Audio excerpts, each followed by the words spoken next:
KKN tematik COVID-19 Indonesia. Di video ini, saya akan membahas mengenai new normal. Nah, sebenarnya apa sih yang dimaksud dengan new normal? Definisi new normal adalah skenario untuk mempercepat penanganan COVID-19 dalam aspek kesehatan dan sosial ekonomi. New normal sendiri diharapkan dapat mengembalikan kesulitan ekonomi yang dihadapi masyarakat karena tersendat atau bahkan tutup usahanya selama adanya lockdown atau PSBB yang diterapkan untuk memutus rantai penyebaran COVID-19. Pemerintah Indonesia telah mengumumkan rencana untuk mengimplementasikan skenario new normal dengan mempertimbangkan studi epidemiologis dan kesiapan regional. Penerapan new normal nantinya bersama dengan pendisiplinan protokol kesehatan yang dikawal jajaran Polri dan TNI. Dan jika dinilai efektif, maka new normal ini akan diperluas lagi.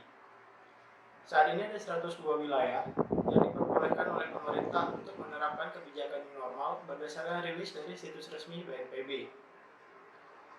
Nah, WHO sendiri atau World Health Organization memberikan beberapa indikator yang diminta untuk dapat dipatuhi oleh semua negara dalam rangka menyesuaikan new normal sampai menemukan vaksin COVID-19.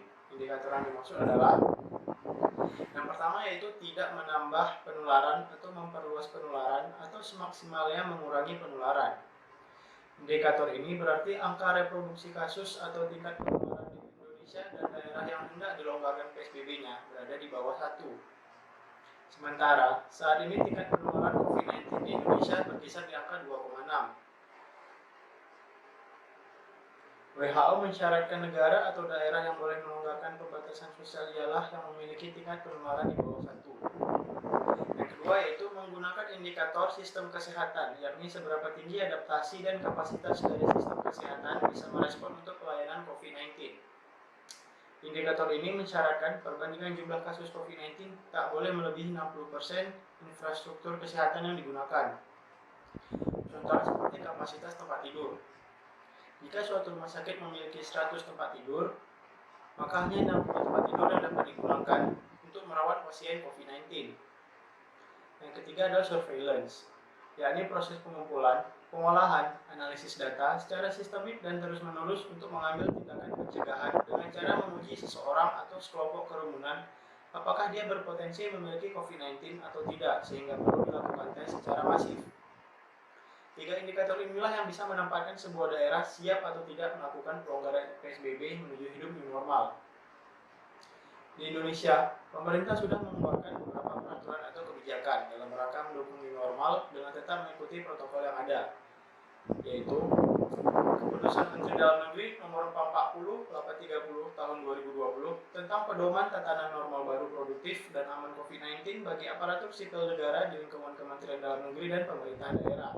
Yang kedua, Keputusan Menteri Kesehatan Nomor HK.01.07-Menkes-328-2020 tentang panduan pencegahan dan pengendalian COVID-19 di tempat kerja, perkantoran, dan industri dalam mendukung keberlangsungan usaha pada situasi pandemi. Yang ketiga, Surat Edaran Menteri Perdagangan Nomor 12 Tahun 2020 tentang pemulihan aktivitas perdagangan yang dilakukan pada masa pandemi COVID-19 dan new normal. Yang keempat, Peraturan Menteri Perhubungan Nomor PM41 Tahun 2020 tentang perubahan atas Peraturan Menteri Perhubungan Nomor PM18 Tahun 2020 tentang pengendalian transportasi dalam rangka pencegahan penyebaran COVID-19. Dalam masa new normal ini, alangkah bijaknya jika kita tetap mengikuti protokol kesehatan yang sudah dianjurkan, yaitu yang pertama menggunakan masker saat keluar rumah, mencuci tangan dengan air mengalir, dan menggunakan sabun. Atau bisa menggunakan hand sanitizer. Usahakan membawa hand sanitizer kemanapun Anda pergi. Yang ketiga itu adalah menerapkan physical distancing. Yang keempat, jangan lupa untuk menjaga kesehatan dengan cara minum vitamin dan berolahraga agar memiliki imunitas tubuh yang baik. Beberapa contoh penerapan new normal di tempat umum dapat kita lihat di gambar-gambar berikut ini.